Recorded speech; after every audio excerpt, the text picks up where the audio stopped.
Purposeful life होनी चाहिए, एक अच्छा सा लाइफ स्टाइल होना चाहिए। अच्छा, अब अगली बात क्या है, देखें, आपने अगर अपने बिहेवियर को सेट करना है तो फिर आप अपनी नींद को भी सेट करेंगे और आप अपनी जो है भूख को भी सेट करेंगे, आप अपनी रूटीन को भी सेट करेंगे। ठीक है, 2-3 चीज़ें हो गई हैं, फिज़िकल फिटनेस, मेंटल फिटनेस।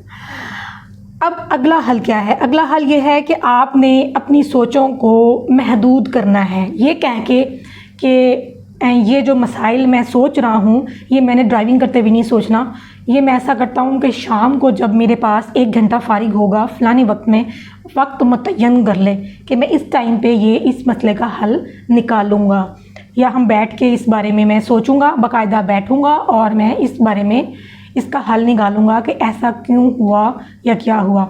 तो इसमें पहला स्टेप ये है कि आपको पेपर पेंसिल से दोस्ती करनी होगी। पेपर पेंसिल से दोस्ती अगर आप करोगे तो आपके आधे मसले तो वहीं ख़त्म हो जाएंगे, क्योंकि जब आप पेंसिल उठाओगे अपने मसाइल लिखने के लिए तो आधे मसलों पे तो आपको हंसी आएगी कि ये तो मसला कोई है ही नहीं, इसका तो मैं ये हल निकाल लूँगा। ठीक है, जब आप कैटेगराइज करना शुरू करोगे ये मसला, ये मसला, उसके बाद आप उसको उसके सामने वाले खाने में उसके हल निकालना शुरू करो, जो पॉसिबल सॉल्यूशंस हैं।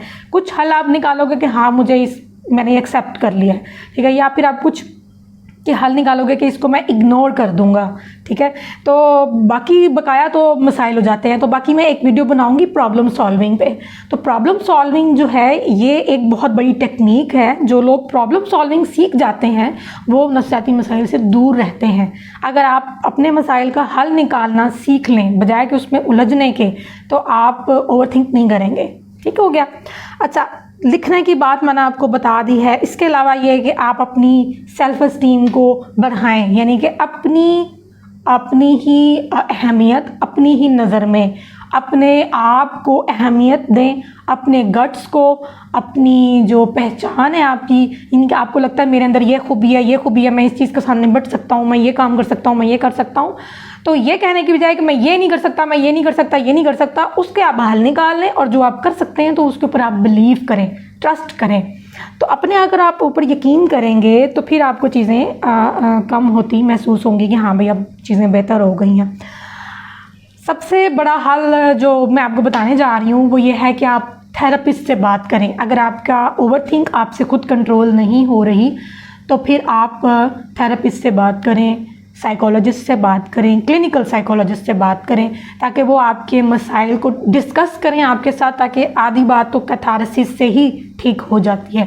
तो अगर आप अपने दिल की बात बयान करेंगे तो आप अपने क्लिनिक से निकलते हुए महसूस करेंगे कि अब चीज़ें बेहतर हो गई हैं, हाँ कुछ हो सकता है, कुछ बेहतर हो सकता है।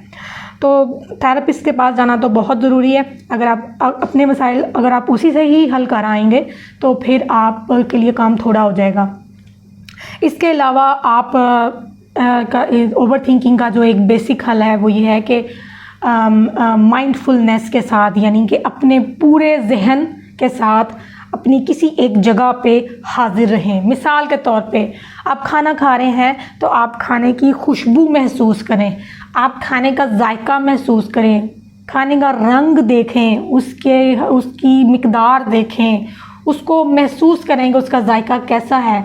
तो अगर आप फुल माइंड के साथ, मैंने आपको एक एग्जांपल दी है, ये सारे दिन में अप्लाई होती है, यानी कि अगर आप कोई चीज़ कोई और काम कर रहे हैं, मिसाल के तौर पे अगर आप ड्राइव कर रहे हैं तो अपनी पूरी होशो हवास के साथ आप अपनी, क्योंकि जो मसाइल हैं वो तो बाद में हल होने हैं, वो उस टाइम हल नहीं हो सकते। आप अपने ब्रेन को ये समझाएं कि जो मसाइल मैं अभी हल कर रहा हूँ ये इस टाइम हल होने वाले नहीं है कि अब मैं गाड़ी ड्राइव करते हुए, या तो कोई टाइम लिमिटेशन है ना, कोई अलार्म बोल रहा है कि 5 मिनट के अंदर अंदर हल निकाल के दो, तो ऐसा कोई आग नहीं लगी हुई, कोई मसला नहीं है। और अगर ऐसा है भी तो आप उस टाइम फिर ड्राइविंग नहीं करें, आप बैठे आराम से पहले अपने मसले का हल निकालें या किसी को एसोसिएट कर लें, किसी से हेल्प ले लें। उस टाइम आपको हेल्प लेने की ज़रूरत है, फिर आपने अकेले वो सब कुछ नहीं करना, आपने उस चीज़ को ओवर थिंकिंग समेत नहीं लेके जाना, क्योंकि जब आप कोई और काम कर रहे होते हैं फिर वो काम भी ढंग से नहीं होगा, वो भी स्पॉइल होगा, वो भी ख़राब होगा।